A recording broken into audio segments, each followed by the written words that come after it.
Mr. Chairman, thank you. I want to say that I'm an original co-sponsor of the Assad regime Anti-Normalization Act. I want to thank my friend and the chairman of the Middle East Subcommittee, Joe Wilson, for his hearing that he had recently where he took eyewitness testimony as to the atrocities conducted by Bashar al-Assad and his gang in Damascus.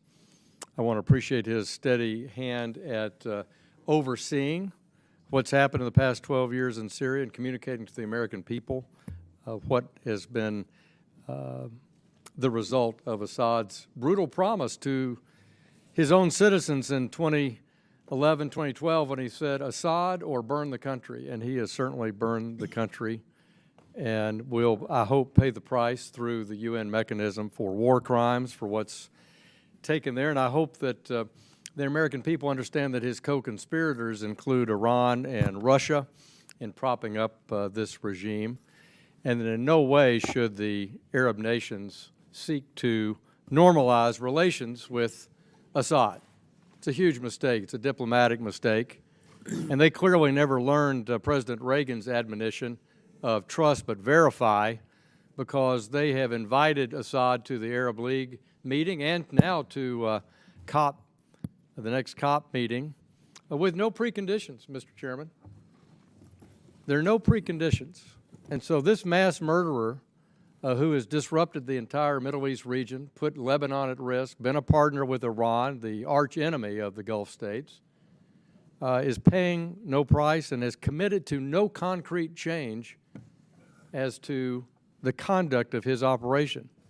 Then, to put salt in the wound, Mr. Chairman, Assad, his relatives, the army, are poisoning the Gulf by exporting Captagon drug, billions of dollars worth,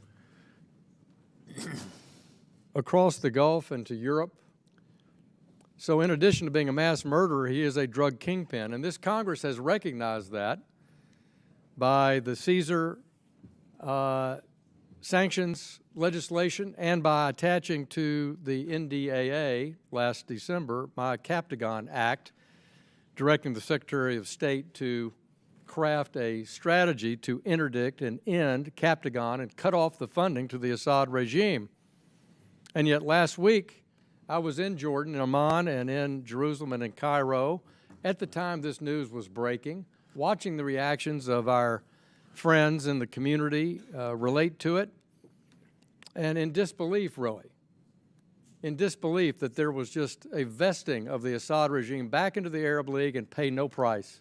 No end to Captagon, no end to taking Iranian money, no end to backing Iranian militias, no end to attacking Israel, no end to partnering with Hezbollah. And it's stunning to me that the Arabs, or I should say the Arab League member countries, have considered that the reason for re-engagement is on Captagon, this exporting of poisoning. So I want to say I was grateful to the United Kingdom and the United States for imposing Caesar sanctions for the first time on March 28th. Secretary Blinken testified in this committee on the record that he had asked the Arab League nations not to recognize Assad, and that's in direct contrast with the actions of his State Department, where his Assistant Secretary Barbara Leaf, Assistant Secretary of the Near East, was out there tearing the world. Well, if you negotiate with Assad, make sure you get something for it. Well, guess what? They've negotiated with him, giving him credibility, and they got nothing for it. Nothing. So it's sickening that we're essentially abandoning the rest of Syria to Assad's torture and murder, and that's why this bill is so important. That's why I support my friend Mr. Wilson for his efforts, and I hope that as this bill is marked up and moves to the House floor, we can remind our friends in the diplomatic community that the Congress consistently over the last decade stands with the people of Syria. The millions of people outside Syria that want to go home to their villages, they want to have a representational government, they want to get their lives back, to remove the refugees from Jordan, the refugees from Lebanon, from Turkey. And I don't think these recent actions taken by the Arab League are remotely in the interest of the Syrian people, nor do I think they'll cut off Captagon. I'm counting on leadership from the United States and our partners in the region to do that. I thank my friend from South Carolina. I yield back the balance of my time. Gentleman,